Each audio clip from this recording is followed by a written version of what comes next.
साथियों, बीकानेर के एक प्रमुख शासक राय सिंह, उनकी संपूर्ण जानकारी, ऐसे ये शासक बहुत बड़ा है इनका शासनकाल, और इन्हें पढ़ाने में लमसम 1 घंटे का समय लगता है। पर आज 2 मिनट में मैं आपको इनकी संपूर्ण जानकारी, जीरो से लेकर शिखर तक की जानकारी इनकी दूंगा मैं। तो याद रखिएगा, राय सिंह के बारे में बात करते हैं। राय सिंह का शासनकाल जो कि 1574 से 1612 ईस्वी तक रहा। इनके पिता का नाम कल्याणमल था। राय सिंह की उपाधियों की बात करें तो राय सिंह को मुंशी देवी प्रसाद ने राजस्थान का या राजपूताने का कर्ण कहा, और इन्हें आंसू कवि के नाम से भी जाना जाता है। राय सिंह के एक दरबारी विद्वान थे, उनका नाम है जयसोम। जयसोम का एक ग्रंथ था चंद्र कर्म वंशोत्काव्यम कीर्तिकम, जिनमें जयसोम ने राजेंद्र इन्हें उपाधि दी गई। और राय सिंह की मैं आपको बात बताऊं तो राय सिंह जो कि इनके सैनिक अभियान, स्थापत्य कला और इनके जो कि पुस्तकें थी वो मोस्ट इम्पोर्टेंट है। इनको मैं 1 मिनट शो में आपको कंप्लीट करवाने वाला हूँ। और आज 2nd ग्रेड भर्ती परीक्षा में भी फर्स्ट क्वेश्चन ही राय सिंह से पूछा गया।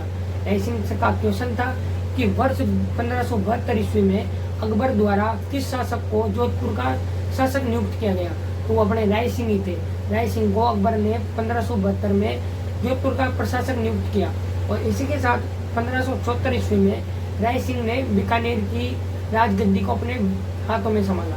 इसके साथ बात करते हैं इनकी प्रमुख पुस्तकें। इनकी पुस्तकें हैं राय सिंह महोत्सव, दूसरी पुस्तक है वेदक वंशावली, और तीसरी पुस्तक मोस्ट इम्पोर्टेंट है इनकी, क्योंकि बाल बोधिनी की टीका, अर्थात बाल बोधिनी का टीका, जो कि इनकी पुस्तक नहीं, यह श्रीपति का ग्रंथ है, क्योंकि ज्योतिष रत्नमाल का टीका कहा गया इसे। इसी के साथ इनके सैनिक अभियानों की बात करें तो वर्ष 1573 में ये मेवाड़ के शासक थे चंद्रसेन के विरुद्ध गए। और इसी के साथ मेवाड़ और चंद्रसेन अर्थात मुगल और चंद्रसेन के मध्य युद्ध हुआ 1573 में, परंतु असफल राय सिंह लौट कर आए। इसी के साथ बात करते हैं 1574 में ये गुजरात अभियान पर गए। गुजरात अभियान में एक प्रमुख युद्ध इन्होंने लड़ा, इसका नाम है काटोली का युद्ध। काटोली का युद्ध 1574 में हुआ। इब्राहिम मिर्जा को इन्होंने परास्त किया, अर्थात राय सिंह इब्राहिम मिर्जा को सब हराकर सफल युद्ध जीत कर आए। इसी के साथ 1575 में जो कि ये जालोर सिरोही के अभियान पर गए। जालोर का शासक था ताज खान को इन्होंने परास्त किया, और सिरोही का शासक था सुल्तान देवड़ा। तो क्या हुआ, 1583 में दत्तानी का युद्ध हुआ, और दत्तानी के युद्ध को राजस्थान का सिरोही का हल्दी घाटी भी कहते हैं।